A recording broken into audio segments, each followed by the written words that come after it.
Bom dia! Estamos de volta com as nossas reflexões matinais. Venham as águas. Nós estamos meditando, refletindo no Evangelho segundo João. E nós estamos entrando no capítulo 5 e nós vamos falar hoje sobre mais um dos milagres de Jesus, o terceiro milagre registrado por Jesus. Passadas essas coisas, havia uma festa dos judeus e Jesus foi então para Jerusalém. Existe ali junto ao portão das ovelhas um tanque chamado em hebraico Betesdas, o qual tem 5 pórticos. Nesse jazia uma multidão de enfermos, cegos, coxos, paralíticos, esperando que a água se movesse, porque um anjo descia de tempos em tempos agitando-a. E o primeiro a entrar no tanque, uma vez agitada a água, sarava de qualquer doença que tivesse. E estava ali um homem enfermo havia 38 anos. Jesus, vendo-o deitado, sabendo que estava assim há muito tempo, perguntou: "Você quer ser curado?"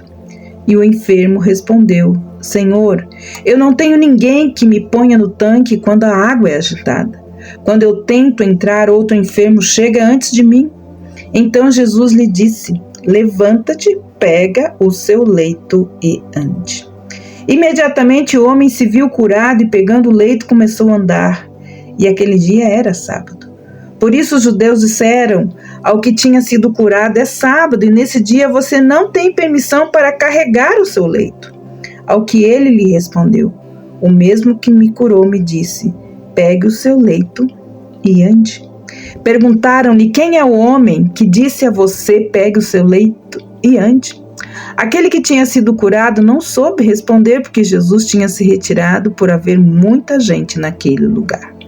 Mais tarde, Jesus o encontrou no templo e lhe disse: "Olhe, você foi curado. Não peques mais, para que não lhe aconteça coisa pior." O homem então se retirou e disse aos judeus que tinha sido Jesus quem o havia curado. E por isso os judeus perseguiam Jesus, porque fazia essas coisas no sábado. Mas Jesus lhe disse: "Meu Pai trabalha até agora e eu trabalho também." Por isso os judeus cada vez mais queriam matá-lo, porque além de desrespeitar o sábado, também dizia que Deus era o seu próprio Pai, fazendo-se então igual a Deus. Neste ponto desta narrativa, chega o tempo então das festas dos judeus, no início deste capítulo 5. Muitos creem que era a Páscoa, mas é impossível ter certeza. Jesus subiu para Jerusalém para a festa, pois nasceu nesse mundo como judeu e era obediente às leis que dera ao povo judeu. Como Jeová do Antigo Testamento, o Senhor Jesus foi quem instituiu a Páscoa em primeiro lugar. Agora, como homem obediente ao Pai, obedeceu às próprias leis que ele fizera. Em Jerusalém havia um tanque chamado Betesda, que significa Casa de Misericórdia ou Casa de Compaixão. Esse tanque se localizava junto à Porta das Ovelhas. A localização exata agora é conhecida e escavada perto da igreja de Santa Ana. Ao redor do tanque havia 5 pavilhões ou grandes áreas abertas onde cabiam muitas pessoas. Alguns estudiosos da Bíblia consideram que esses 5 pavilhões representam a lei de Moisés e a sua incapacidade de tirar o homem de suas grandes dificuldades. O tanque de Betesda era conhecido aparentemente como um lugar onde os milagres aconteciam. Não sabemos se esses milagres aconteciam durante o ano ou apenas uma certa época, como nos dias das festas. Em volta do tanque havia um grande número de pessoas enfermas que vinham com alguma esperança de serem curados. Alguns eram cegos, outros coxos, e ainda havia outros que eram paralíticos.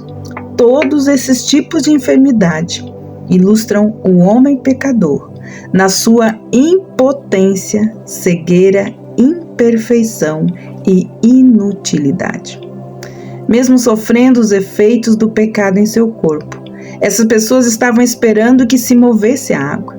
Desejavam de todo o coração ser libertas das suas doenças e almejavam sinceramente encontrar a cura, como muitos de nós.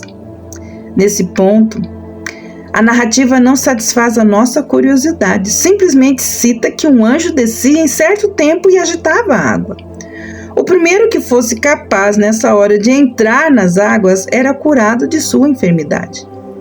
Você pode imaginar como era difícil ver tantas pessoas necessitando de ajuda, movimentando-se com grande esforço para entrar na água e, no entanto, apenas uma pessoa sendo capaz de receber o poder de ser curada? Um dos homens que esperavam então à beira do tanque estava doente havia 38 anos.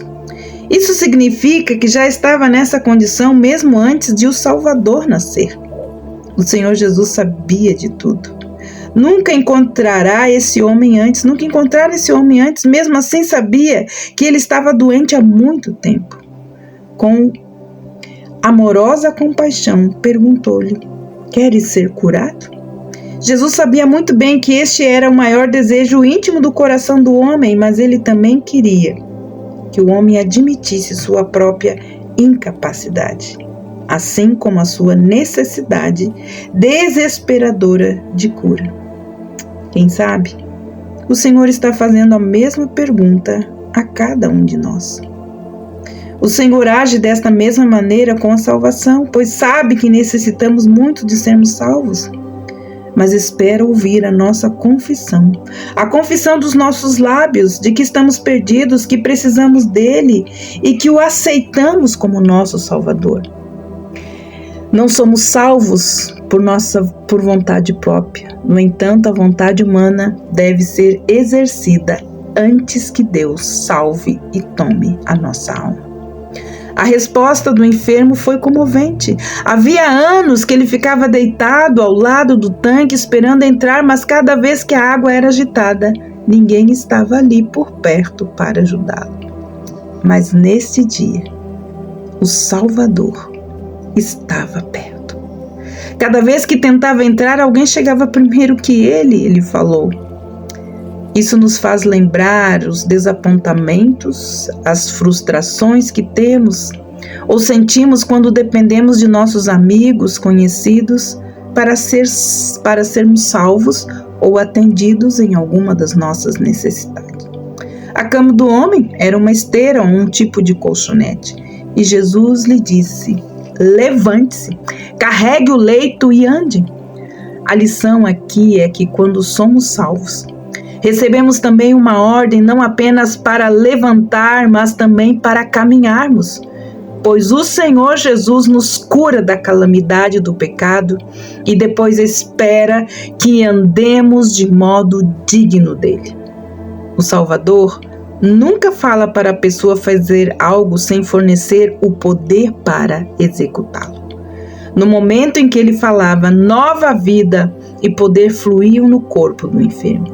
E ele então foi curado imediatamente.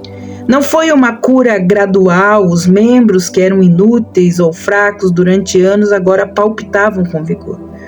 Depois houve a obediência imediata à palavra do Senhor e ele então, tomando o seu leito, pôs-se a andar. Deve ter sido um momento de grande emoção para ele, andar após 38 anos de enfermidade.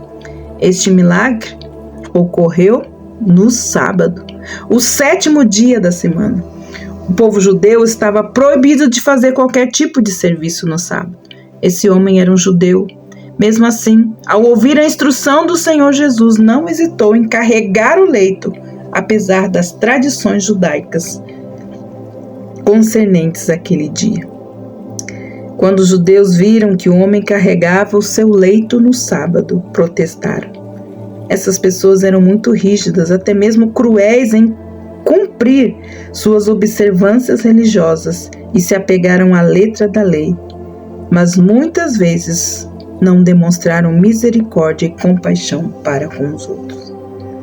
O homem que fora curado deu uma simples resposta à pergunta de Jesus.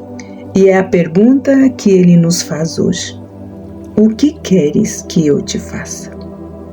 Pode ser que você precise ouvir o que ele diz. Toma o seu leito e anda.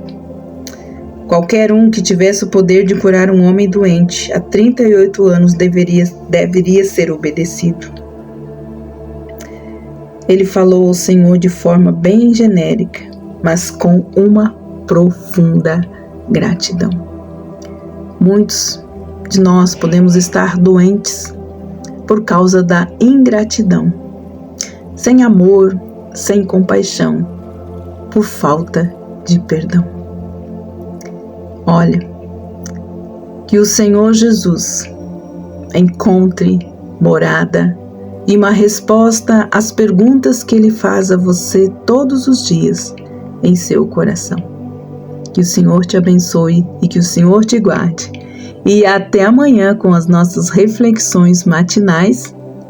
Venham as águas.